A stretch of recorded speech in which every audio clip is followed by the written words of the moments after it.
En España, el Congreso de los Diputados ruge cada semana cual volcán. Un segundo, por favor. Un segundo. Sobre todo si expulsan a un diputado del Parlamento. Señoría, le pido y le reitero, en base al reglamento, que se retire del hemiciclo.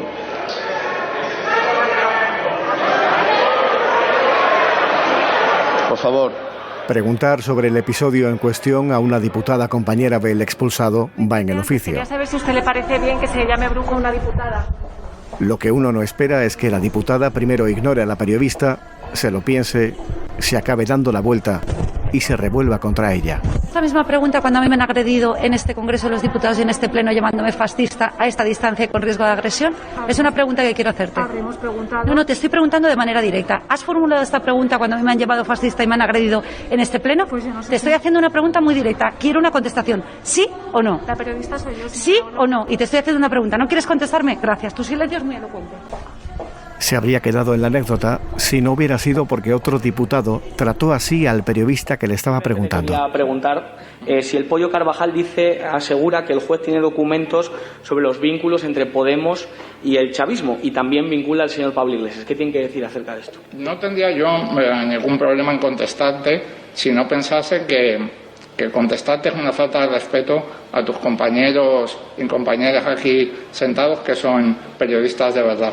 Sí, la falta de respeto es también de las compañeras que nunca me dan paso cuando yo le pregunto, y que seamos un medio que no somos palmeros no nos convierte en menos periodistas. Simplemente le hacía esta pregunta. Que tengo mucho respeto por tus compañeros y compañeras que son periodistas de verdad y por eso no te voy a contestar. Yo también lo soy, también soy periodista.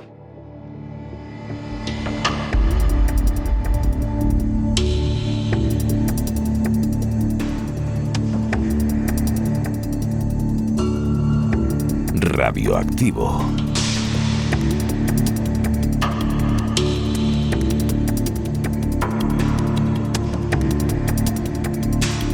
Episodio 13. La crispación. A ver si lo he entendido bien. El periodista que acude a las ruedas de prensa o cubre los pasillos del Congreso está acreditado por un medio de comunicación para informar a su audiencia. Hay periodistas que tienen una acreditación permanente y que han pasado más tiempo en la Cámara Baja que muchos diputados, pero este no es el caso. El caso es que el periodista tiene exactamente el mismo derecho que el diputado a estar donde está. El político representa y el reportero informa. Los políticos tienen derecho a negarse a contestar a las preguntas de los periodistas. No hay pregunta inoportuna, sino respuesta incómoda. Lo interesante de ambos casos es que un silencio, quizá inconveniente del político, se haya convertido aquí en una crítica al periodista, cuestionando ya no su trabajo o su medio, sino incluso su titulación. El político esconde la respuesta porque no da valor a la pregunta del periodista, lo que en el patio del recreo habría sido un rebota-rebota. No es mal periodista el que chincha al político para que acabe revelando su verdadera forma de ser. El periodista ha encordiado al político con tanta pregunta desde que arrancó el periodismo. Así que el político se está buscando las maneras de comunicar al margen de los medios. Empezó con las ruedas de prensa sin preguntas, que en sí es una contradicción porque la prensa si va a preguntar. Llamaron rueda de prensa sin preguntas a la lectura de un comunicado. Con los años, para que el partido comunicara lo que quería, nos empezaron a enviar un enlace para seguir la rueda de prensa a distancia y, por tanto, no hacer preguntas. Internet ha consentido al final que el político escriba cómodamente lo que quiere decir en Twitter para que después el periodista lo lea y lo repita en su medio de comunicación sin más. El derecho a su libertad de expresión está chocando todo el tiempo con tu derecho a la información libre, veraz y completa. Nos ampara el mismo artículo 20 de la Constitución española. No hay más tensión ahora que antes entre el político y el periodista. Siempre se ha dicho que la mejor defensa es un buen ataque, y todo esto no se puede comparar a una guerra. Pero sí ve una primera víctima en común. El silencio esconde la verdad.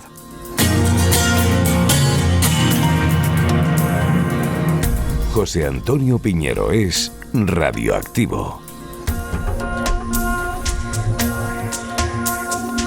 Soy Pablo Iglesias, director de información de la agencia de noticias Servimedia. ¿A alguien le extraña de verdad que nuestros políticos discutan en el Parlamento o incluso que a veces se insulten de un lado al otro de la bancada? No, ¿verdad? No nos sorprende ni nos extraña porque estamos normalizando la crispación política de los últimos años. Pero sí que debería molestarnos y sobre todo debería avergonzarnos. El Congreso y el Senado son la sede de la soberanía nacional. Así que los políticos que están allí nos representan a todos. Ellos deben ser los primeros en dar buen ejemplo. Ejemplo de buena educación, de comportamiento, de oratoria, de argumentación y, por encima de todo, buen ejemplo de convivencia entre españoles. La crispación política ha crecido en los últimos años, de eso no hay ninguna duda. Una de las causas es la aparición de nuevos partidos políticos de extrema izquierda y de extrema derecha. Ellos intentan ganar votos desde el populismo y las formaciones tradicionales se han visto arrastradas un poco hacia ese escenario por la fragmentación. El debate político también se ha simplificado. A más protagonistas, menos protagonismo para cada uno de ellos. Por lo tanto, las estrategias de fondo y largo recorrido se han esfumado porque todo va muy rápido. Ahora triunfa el eslogan facilón y superficial de las redes sociales. La oposición siempre ha crispado en este país, o sea, en un gobierno, con otro, da igual. Siempre era quien agigantaba los problemas porque es su estrategia para tratar de erosionar al que gobierna. Una de las novedades ahora mismo es que el que está en el poder también se dedica a acusar al de enfrente de todos los males que tiene la nación. Y con esta táctica del y tú más o el tú eres peor, pocos prestan atención a la gestión pública. Además, el debate político ha pasado de la argumentación lógica de antes a la excitación emocional. En las últimas campañas, por ejemplo, los partidos han llamado al voto más por miedo al adversario que por amor al líder del propio partido. Y lo curioso es que ha tenido éxito en varias de esas ocasiones. ¿Qué fue de la cortesía parlamentaria de antaño?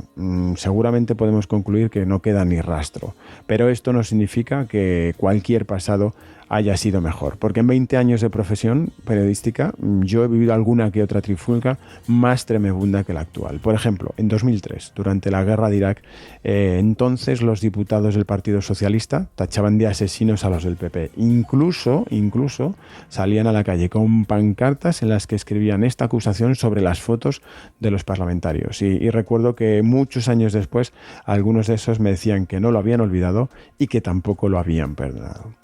En definitiva, el peligro de tanta crispación política es que también erosionamos la credibilidad de las instituciones, aunque lo peor de todo para mí es el efecto contagio a la sociedad. El mal ejemplo de los partidos puede calar en las calles, en las familias, en los bares e incluso en las escuelas. Muchos políticos se están olvidando la búsqueda del bien común con tal de alertar del posible mal ajeno. Y así, desde mi punto de vista, solo cavamos trincheras ideológicas de las que cada vez es más difícil salir.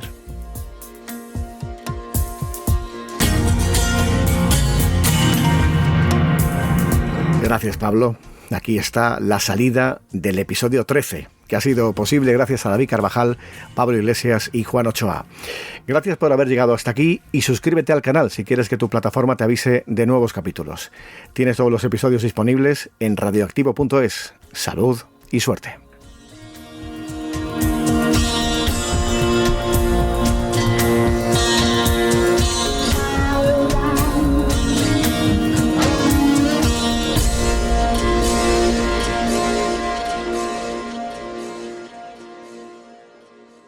Radio Libertad.